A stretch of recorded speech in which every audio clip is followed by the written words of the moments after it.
시간 우리에게 주시는 하나님의 말씀은 베드로전서 2장 9절에서 12절입니다.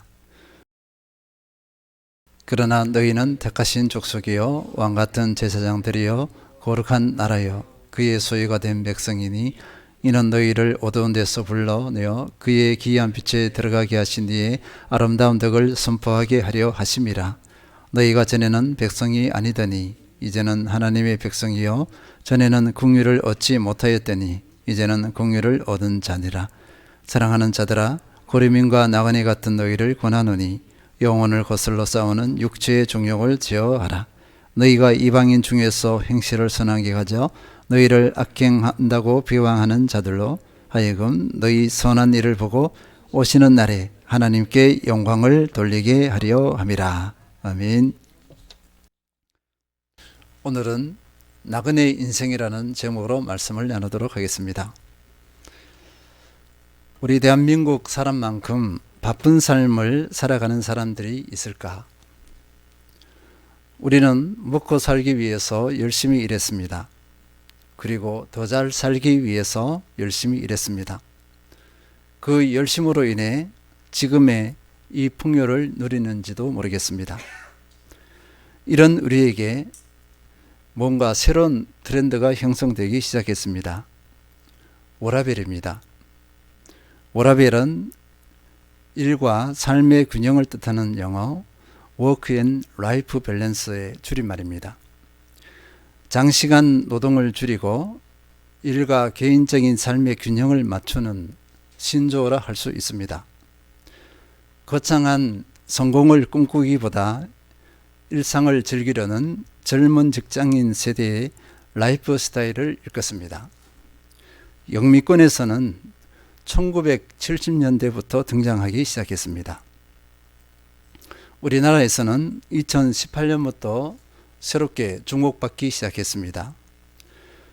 1988년생부터 1994년생을 워라밸 세대라고 규정하기도 했습니다. 워라밸 세대의 핵심 가치는 나 자신, 여가, 성장입니다. 이 세 가지가 핵심 포인트입니다. 직장 생활을 우선시하던 것을 당연히 여겼던 과거와는 달리 개인 생활을 중요시하는 문화가 전면에 등장한 것입니다.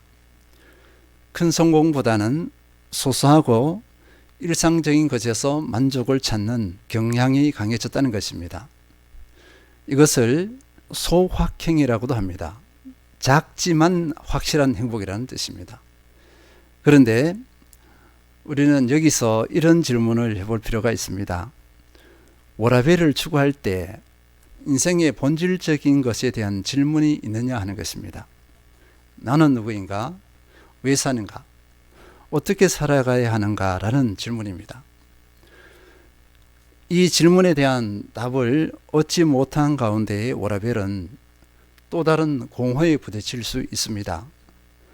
여가 생활을 해봤더니 뭔가 새로운 것을 시도해 봤더니만 나에게 집중해 봤더니만 이것이 다인가 하는 이 한계에 직면할 수 있습니다. 반드시 그럴 것입니다. 그럴 수밖에 없습니다. 나는 누구인가? 어떻게 살 것인가의 질문은 모든 인생의 끊임없는 질문입니다.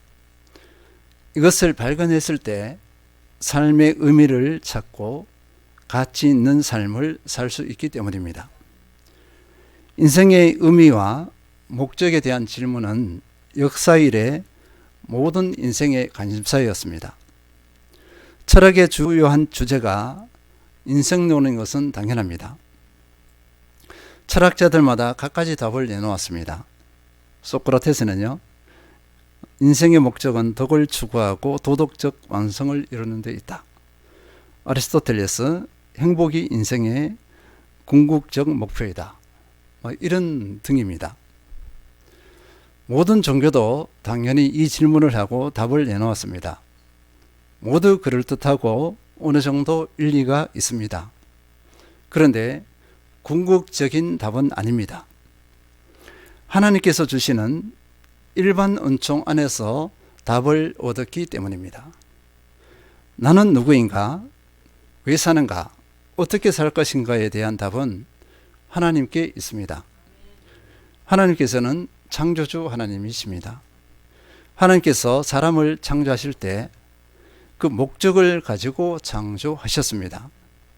결국 창조주이신 하나님을 알 때 나를 알 수 있습니다. 왜 사는가의 답도 얻을 수 있고 어떻게 살 것인가에 대한 답도 얻을 수 있습니다. 당연히 나의 존재 목적도 알 수 있습니다. 일반 은총에서는 이 답을 얻을 수가 없습니다. 모든 사람들이 아무리 연구해도 이 궁극적인 답을 얻을 수가 없습니다. 일반 은총에서 인생을 어떻게 바라보는가 한번 살펴보겠습니다. 인생이 어떤 존재인가 대표적인 것이 있습니다. 인생은 나그네다. 동서고금을 막론하고 수많은 이들이 인생이 나그네임을 고백했습니다. 시, 노래, 글 등 다양한 것을 통해 표현했습니다. 왜냐면요, 인생에 대해서 조금만 고민해 본 분들이라면 바로 공감할 수 있습니다. 맞아, 인생은 나그네야, 이렇게 공감할 것입니다. 인생의 경험으로 알 수 있다는 것입니다. 우리나라에서 어느 정도 연세 드신 분은요, 하숙생이라는 노래를 다 아실 것입니다. 감정을 한번 넣어보겠습니다. 인생은 나그네 길, 어디서 왔다가 어디로 가는가. 구름이 흘러가듯 떠돌다 가는 길에 정일랑 두지 말자, 미련일랑 두지 말자. 인생은 나그네 길, 구름이 흘러가듯 정처 없이 흘러서 간다. 인생은 벌거숭이, 빈손으로 왔다가 빈손으로 가는가. 강물이 흘러가듯 여울져 가는 길에 정일랑 두지 말자, 미련일랑 두지 말자. 인생은 벌거숭이, 강물이 흘러가듯 소리 없이 흘러서 간다. 인생은 나그네, 그러니까 인간이 어떤 존재인지를 너무도 잘 표현했습니다. 그런데요, 우리는 이 노래시에서 단번에 한계성을 발견할 수 있습니다. 질문을 던졌어요. 질문을 던졌는데 제대로 된 답을 주지 않습니다. 나그네면 원래 고향은 어디인지 답을 주잖아요. 나그네의 삶의 목적이 무엇인지도 답을 주지 않습니다. 나그네의 삶의 의미와 가치는 무엇인지도 답을 주지 않습니다. 나그네는 어떻게 살아야 하는가에 대한 답도 주지 않습니다. 이 시는 아주 감성적입니다. 감성적이기는 한데 인생에 대해서 다 풀어놓지 못하는 한계성이 있습니다. 답을 준 것은 이것입니다. 나그네 인생길에 미련을 두지 말자, 정을 두지 말자. 이 정도의 답을 주고 있어요. 그렇다면 그리스도인이 누리는 특별 은총입니다. 지금 이거는 일반 은총의 관점이에요. 특별 은총, 하나님 안에서 답을 얻는 특별 은총의 관점에서 살펴보도록 하겠습니다. 성경에서도 우리 인생을 나그네로 보고 있습니다. 여기저기서 표현하고 있는데요. 신구약 모두에서 나그네로 규정하고 있습니다. 창세기 47장 9절, 야곱이 바로에게 아뢰되 내 나그네 길의 세월이 130년이다.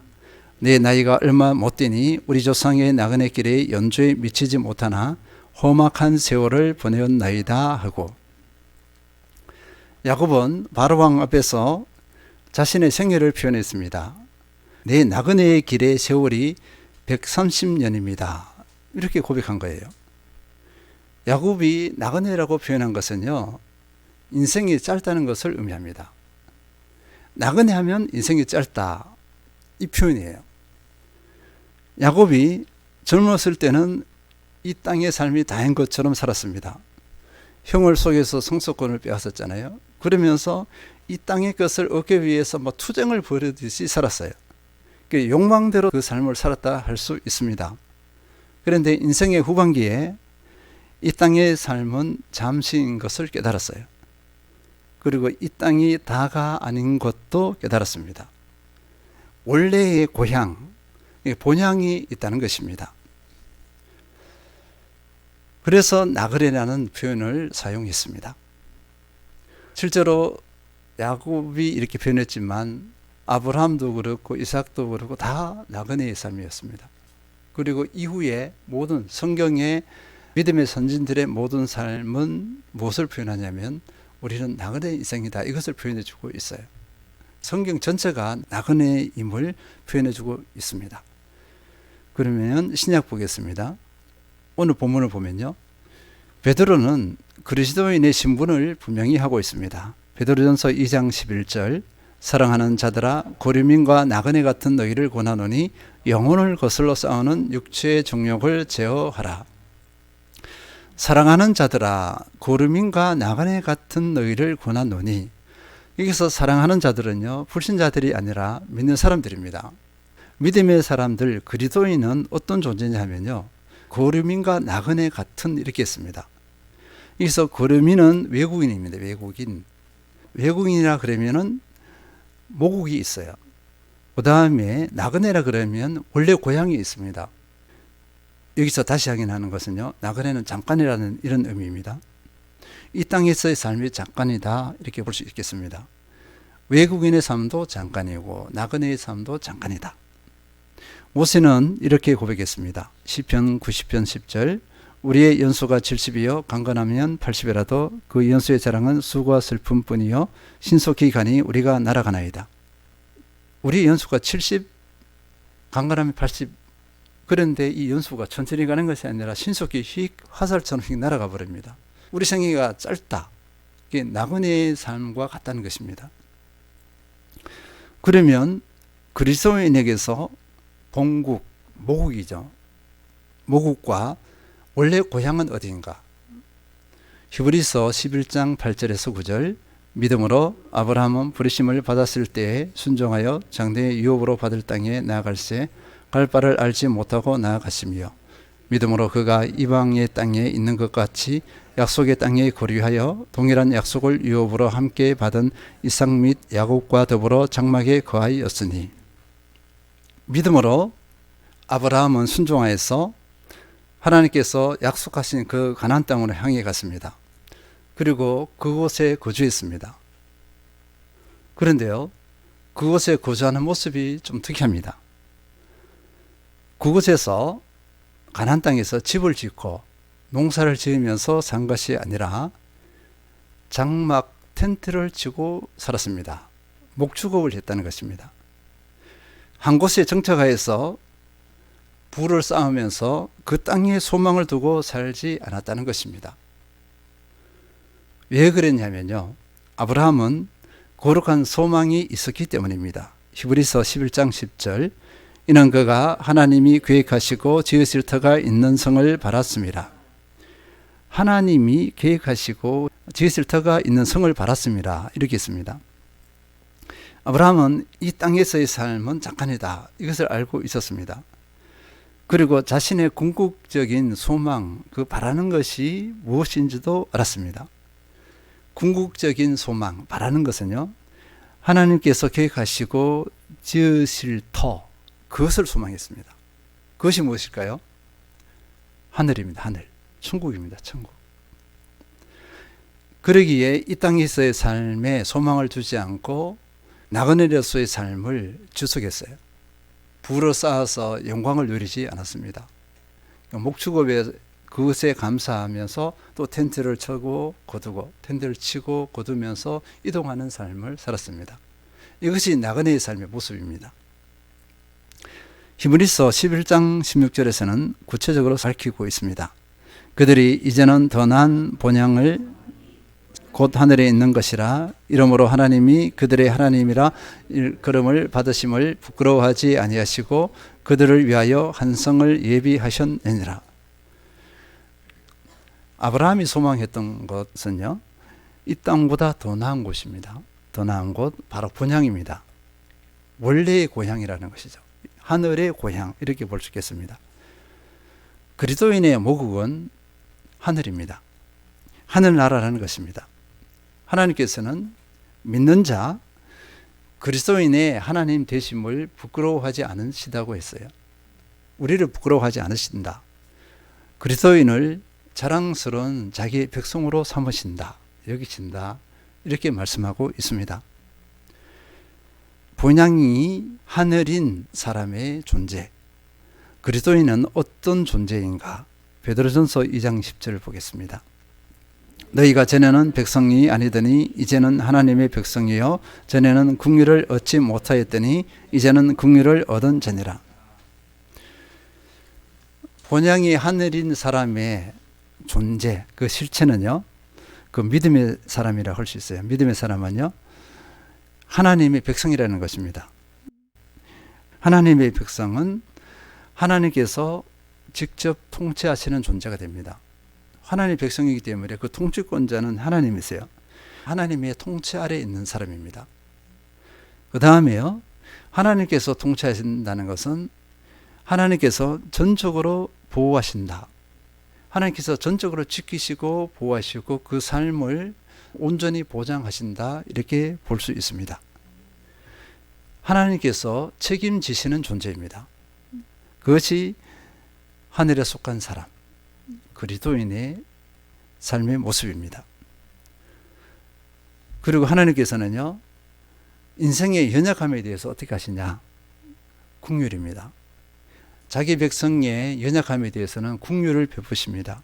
이제는 긍휼을 얻은 자니라, 이렇게 했어요. 죄 가운데에서 구원받아서 새 사람 되는 그 과정에서 긍휼도 있습니다. 이후에 긍휼도 있어요. 그리스도인이 된 이후의 연약함에 대해서도 긍휼을 베푸십니다. 하나님의 백성은 이런 특권을 누리고 있습니다.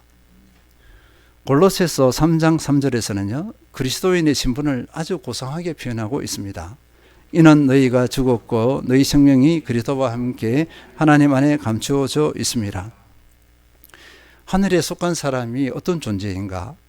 너희는 죽었고 했어요. 어떤 존재가 죽었다는 거죠? 옛사람.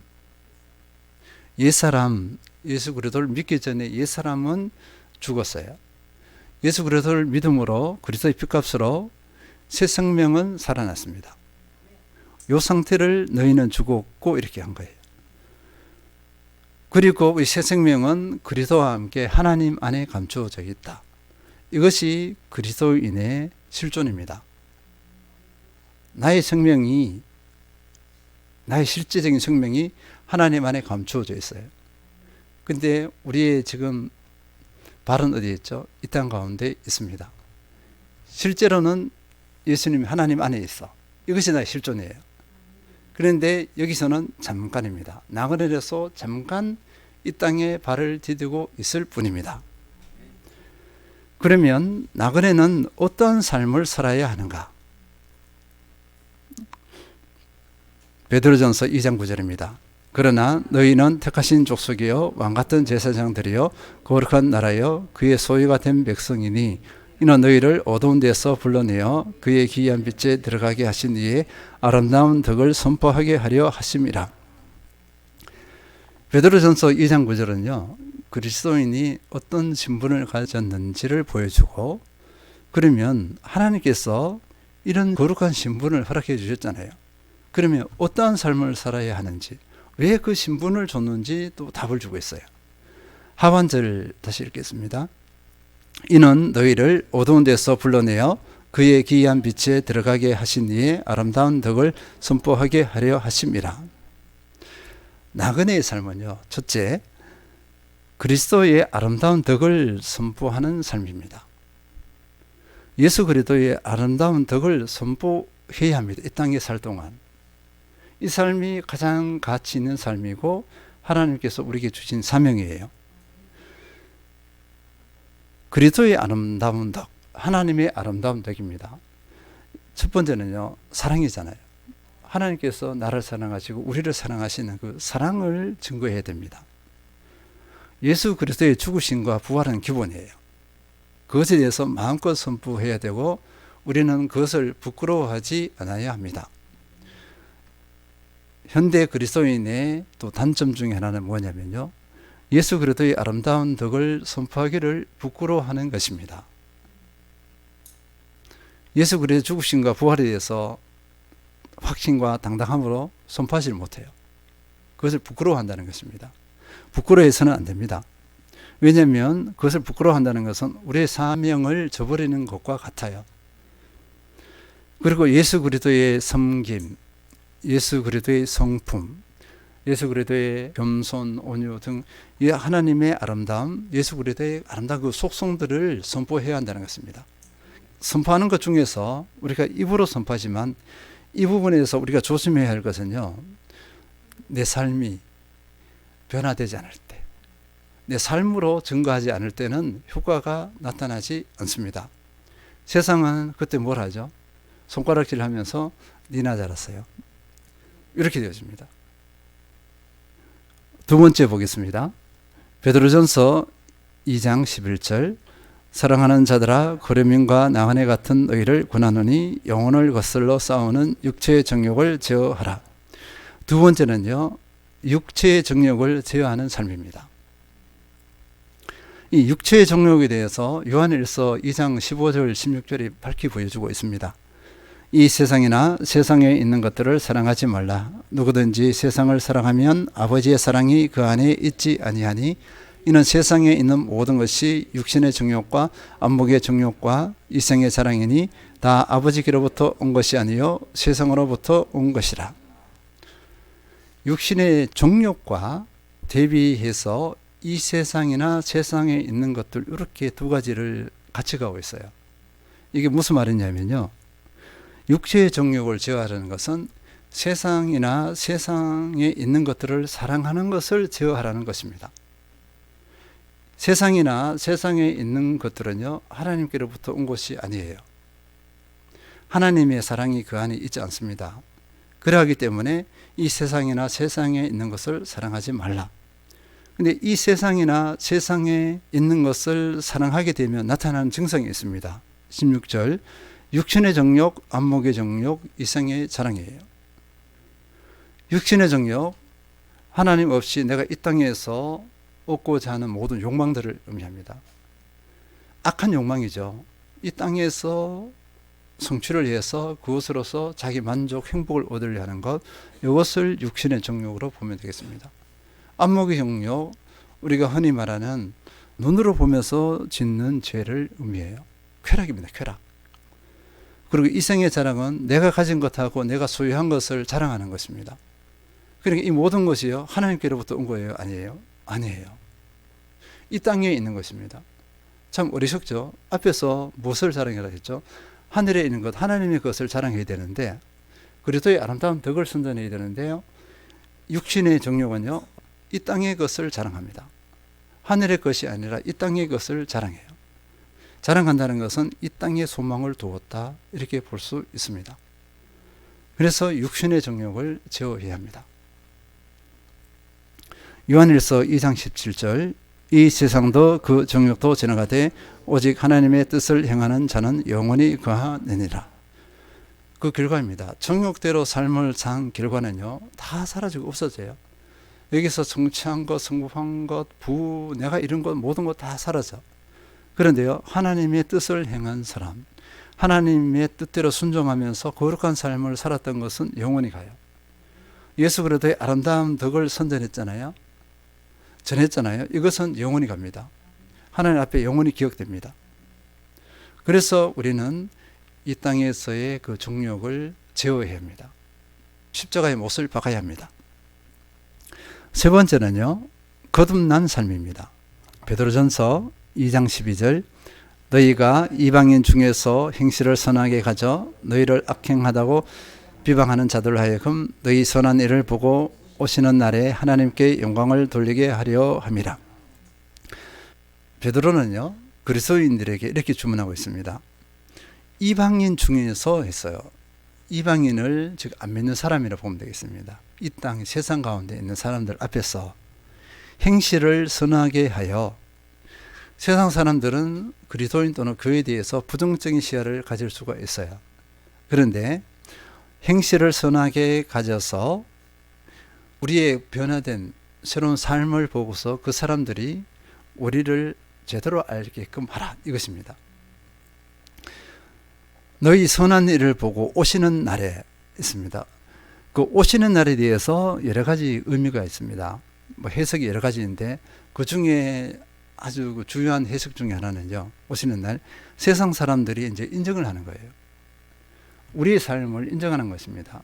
그리스도인의 삶을 인정하는 날. 이렇게 되면 그 상황이 어떻게 되죠? 하나님께 영광이 되어줍니다. 결국은요. 거듭난 삶입니다. 나그네로서 이 땅에 살 때 우리가 거듭난 삶, 변화된 삶을 살아야 한다는 것입니다. 이걸 가지고 구별된 삶 이렇게 해요. 이 구별된 삶이 어떤 것이냐에 대해서는 성경의 모든 그 내용이라 볼 수 있어요. 우리의 구별된 삶은요. 예수 그리스도를 닮아가는 삶입니다. 삶의 방식이 달라요. 또 가치관이 다릅니다. 이 모든 것들이 세상 사람들에게는 특별하게 다가와요. 우리는 그 삶을 살아내야 합니다. 그 거듭난 삶을 살아낼 때 세상 사람들이 우리를 인정해요. 지금 세상 사람들이 한국교회를 인정하지 않습니다. 왜 그럴까요? 거듭난 삶을, 구별된 삶을 살지 않아서 그렇습니다. 세상 사람들이 교회를 인정하지 않는 것은요. 누구의 책임이죠? 우리의 책임이에요. 그리스도인인 나, 교회의 책임입니다. 골로새서 3장 1, 2절 그러므로 너희가 그리스도와 함께 다시 살리심을 받았으면 위의 것을 찾아라.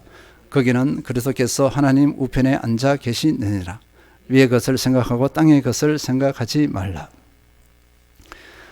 위의 것을 찾아라. 위의 것을 생각하라. 반대로 땅의 것을 생각하지 말라 이렇게 했습니다. 삶의 가치관이 다르고 삶의 방식이 다릅니다. 우리는 어느 삶의 방식을 따라야 하냐 하면요. 하늘의 삶의 방식입니다. 위의 것은요. 하늘에 있는 삶의 방식 이 모든 부분을 포함한다고 할 수 있어요. 성경에서 다 가르쳐 주었습니다. 말씀대로 순종하면은 이 말씀을 실현한다고 볼 수 있습니다. 성경 말씀 한 구절 한 구절을 정말 나의 참 양식으로 삼아서 믿음으로 받아들이고 순종하면 됩니다. 이게 순종하는 것 자체가 구별됨이에요. 세상은 우리의 그 삶을 매의 눈으로 지켜보고 있습니다. 반대로 그리스도인의 구별된 삶을 살지 않는 것도 매의 눈으로 지켜보고 있어요. 다시 확인합니다. 우리는 왜 이런 삶을 살아야 되는가? 골로새서 3장 3절 이는 너희가 죽었고 너희 생명이 그리스도와 함께 하나님 안에 감추어져 있습니다. 이러하기 때문에 우리는 하늘에 속한 자로서 거듭난 삶을 살아야 합니다. 지금까지 나눈 것을 종합하면 어떻게 될까요? 나그네로서의 그리스도인은 거룩한 삶을 살아야 합니다.